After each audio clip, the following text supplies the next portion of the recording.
Olá!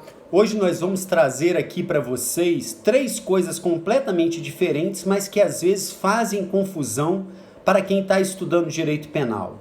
Tipo penal, fato típico e tipicidade. São três coisas completamente diferentes, mas que por terem uma nomenclatura parecida, muitas vezes pode trazer confusão para o estudante de direito penal. Então vamos lá. O que é o tipo penal? Tipo penal é um modelo legal do comportamento proibido. O tipo penal tem a finalidade de descrever o crime com todas as características do crime. O tipo penal, ele descreve o crime com todos os seus elementos objetivos e elementos subjetivos do tipo penal. Então, quando a gente tem lá no artigo 121 a descrição matar alguém, prevendo o crime de homicídio, nós temos ali no 121 o tipo penal de homicídio. Então o legislador descreveu o homicídio, todos os elementos do crime de homicídio, com essa expressão, com essa afirmação, matar alguém. No artigo 155, nós temos, por exemplo, o tipo penal de furto. O legislador prevê lá, subtrair para si ou para outra em coisa alheia móvel. E ele descreveu no artigo 155 o crime de furto com todos os seus elementos. Vejam, isso é o tipo penal. E a doutrina afirma com muita propriedade que o tipo penal, ele além de ter a finalidade de descrever o crime, ele tem a finalidade de indiciar a antijuridicidade.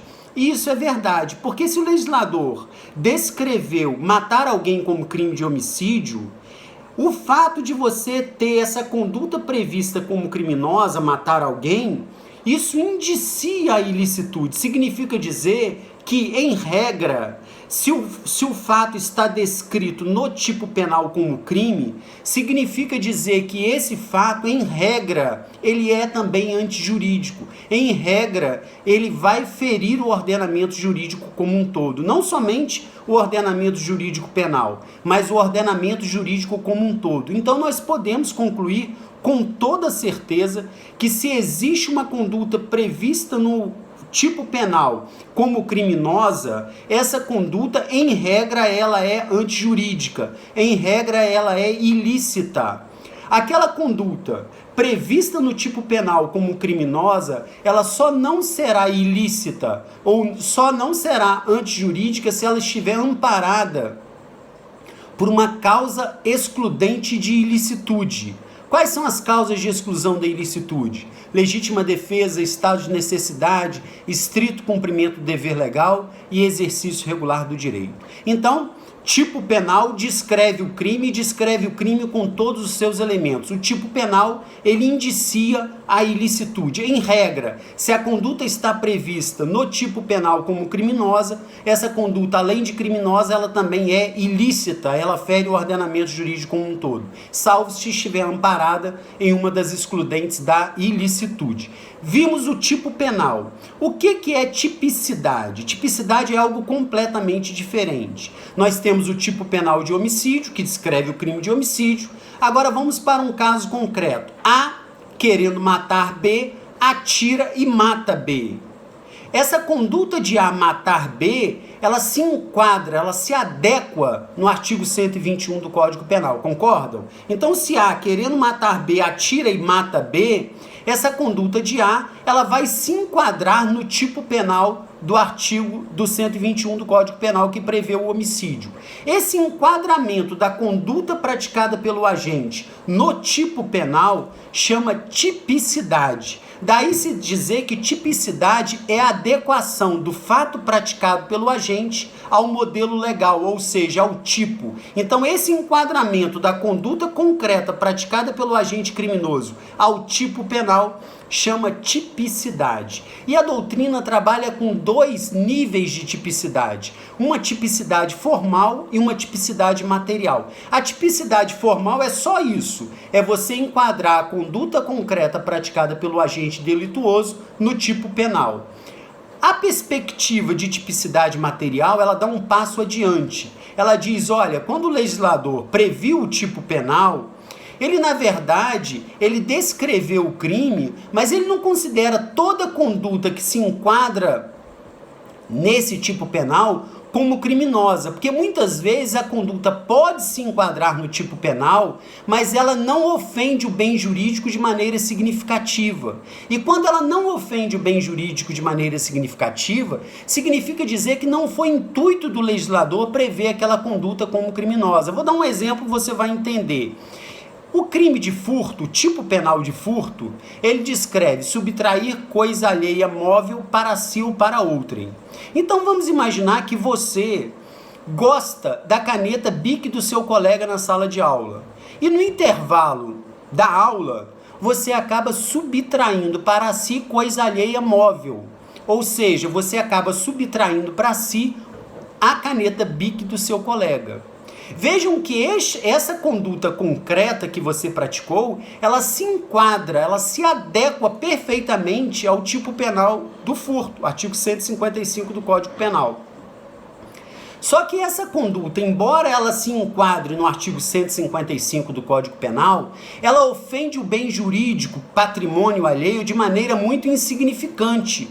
O prejuízo causado ao patrimônio alheio é muito insignificante. Então, aqueles que trabalham com a perspectiva de tipicidade material, eles entendem que essa adequação do sujeito que furtou, subtraiu a caneta Bic, ela se enquadra no artigo 155 do Código Penal, mas ela não deve ser considerada como uma conduta criminosa, porque a conduta praticada ofendeu o bem jurídico tutelado de maneira muito insignificante. Então a doutrina que trabalha com a tipicidade material, ela entende que a tipicidade material deve trabalhar dois princípios muito importantes: o princípio da insignificância e o princípio da adequação social da conduta.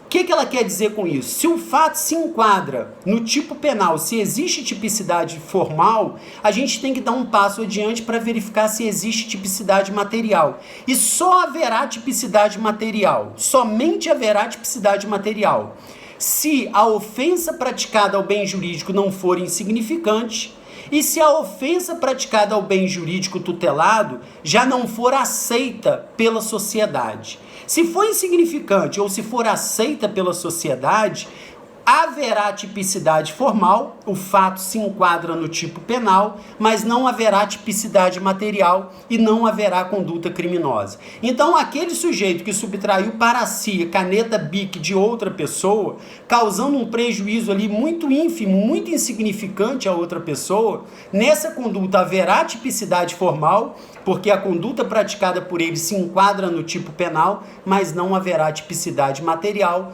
porque a tipicidade material trabalha com a insignificância e com a adequação social da conduta. Vou dar um exemplo para você de adequação social da conduta. Imaginem uma mulher que venha desfilar nua num carro alegórico no carnaval. Se você olhar essa conduta praticada pela mulher, ela se enquadra perfeitamente no crime de ato obsceno. Perfeitamente. Essa conduta praticada pela mulher, desfilar nua em carro alegórico, por exemplo, portanto em público, ela se enquadra no crime de ato obsceno. Só que a doutrina que trabalha com a perspectiva de tipicidade material entende que a sociedade já aceitou esse tipo de comportamento como adequado.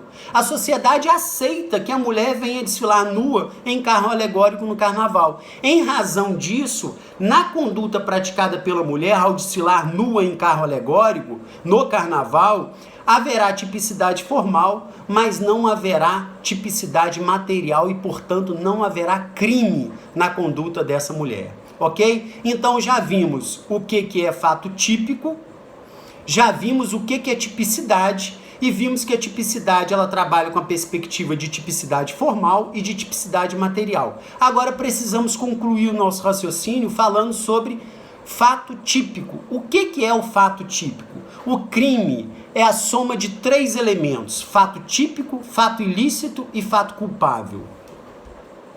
Então vejam, só haverá crime se houver a soma desses três elementos: fato típico, ilicitude e culpabilidade. O fato típico, portanto, é o primeiro elemento do crime. E o que compõe o fato típico?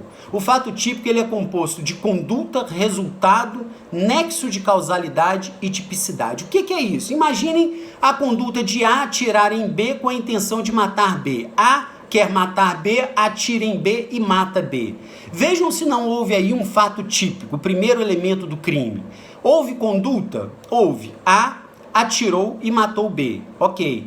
Houve resultado? Sim, também houve resultado, porque A atirou em B e houve o resultado morte de B. Existe nexo de causalidade, ou seja, a relação de causa e efeito entre a conduta praticada por A e o resultado morte de B, ou seja, a conduta praticada por A foi a causa da morte de B? O tiro disparado por A foi a causa da morte de B? Sim. Então também existe nexo de causalidade ou relação de causalidade entre a conduta praticada por A e a morte de B.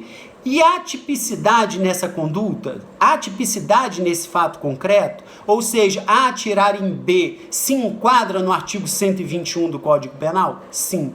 Então, existe fato típico, existe o primeiro elemento do crime, fato típico. Então vejam que fato típico é conduta, resultado, nexo de causalidade e tipicidade. Tipicidade é a adequação ou enquadramento do fato praticado pelo agente ao modelo legal, ao tipo penal. Lembrem-se que tipicidade ela é vista sob duas óticas completamente diferentes, tipicidade formal, tipicidade material. A tipicidade material trabalha com os princípios da insignificância e da adequação social da conduta. E outra coisa é o tipo penal. O tipo penal é o modelo legal do comportamento proibido que descreve o crime com todos os seus elementos. Só para destacar que no direito penal, o tipo penal ele descreve o crime com todos os elementos, cabendo ressaltar que o dolo é elemento implícito do tipo. Então, quando o legislador prevê lá matar alguém no 121, é lógico que ele está prevendo matar alguém dolosamente. Ele não está prevendo ali no 121 o matar alguém culposamente. Por quê? Porque quando ele diz só matar alguém, significa dizer que o crime é doloso. O dolo é elemento implícito do tipo. E o dolo é elemento implícito do tipo porque o dolo é a regra. O legislador classificou os crimes e descreveu os crimes, descrevendo os crimes na modalidade dolosa. Então, por isso que ele não precisa dizer matar alguém dolosamente para dizer que o crime é doloso. A culpa é a exceção, então por isso que ao prever o crime culposo, ao prever o crime na modalidade culposa, o legislador tem que ressaltar expressamente. Então por isso que no 121 parágrafo 3º, o Código Penal diz: se o homicídio é culposo. Vejam que ele fez a previsão no 121 parágrafo 3º do homicídio culposo e fez a previsão expressa, porque a culpa é exceção.